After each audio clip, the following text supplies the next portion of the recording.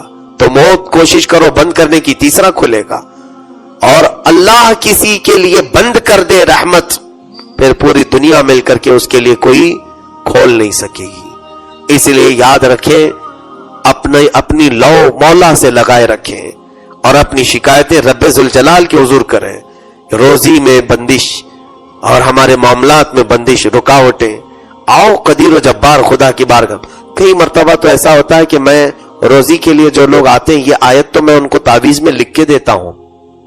الحمدللہ یہ بزرگوں کا عمل ہے. یہی آیت میں کئی لوگوں کو لکھ کر کے دیا ما یفتح اللہ للناس من رحمت فلا ممسک لها وما یمسک فلا مرسل له من بعدہ.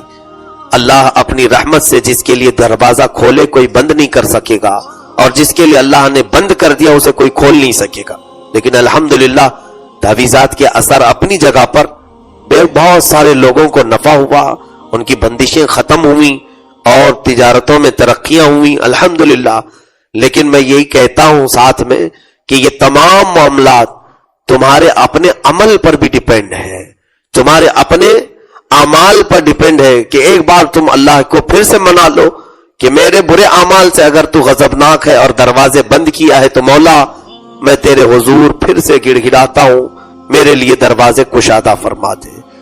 اور پھر جس کے لیے کھولا ہے وہ شکر کرتا رہے ہر نعمت پر کہ مولا اب دنیا کے حاسدین یا جلنے والوں کے جلن، فتنوں کے فتنے یہ مجھے کہیں ان نعمتوں سے دور نہ کر دے، تو میری حفاظت کر. پھر مولا تمہاری حفاظت میں ہمیشہ وہ دروازہ کھلا رکھے گا جو تم پر نعمتوں کی اور رحمتوں کی بارش ہو رہی ہے بند نہیں ہونے دیا جائے گا. اسی لیے سورہ فاطر کی یہ برکتیں اللہ تبارک و تعالی ہم سب کو عطا فرمائے. قرآن عظیم کی جتنی بھی آیات بینات ہم نے تلاوت کی مولا کہنے سننے سے زیادہ ہم سب کو عمل کی توفیق عطا فرما. اے رب ذوالجلال ہمارا نام مجرمین میں شامل نہ فرما. رمضان کے اس عشرہ مغفرت میں مولا جہنم سے آزاد ہونے والوں میں ہمارا نام شامل فرما. اے قدیر و جبار خدا دنیا کی عیاری مکاری، دنیا کے دام فریب میں پھنسنے سے ہماری حفاظت فرما. اے رب ذوالجلال نہ جانے ہماری آنکھیں کب بند ہو جائیں، ان آنکھوں کے بند ہونے سے پہلے ہمیں تو سچی توبہ نصیب فرما. دنیا سے اس وقت تک نہ اٹھا جب تک تو ہم سے راضی نہ ہو جا. مولا ہم سب کے برے تمام اعمال کو حسنات میں تبدیل فرما دے. مولا نیکیوں پر ہمیں بڑھاپا عطا کر، لمبی عمر خیر کے ساتھ عطا فرما. اور رب ذوالجلال اگر ہماری موت جوانی میں لکھی ہے تو توبہ اور استغفار پہ موت عطا فرما.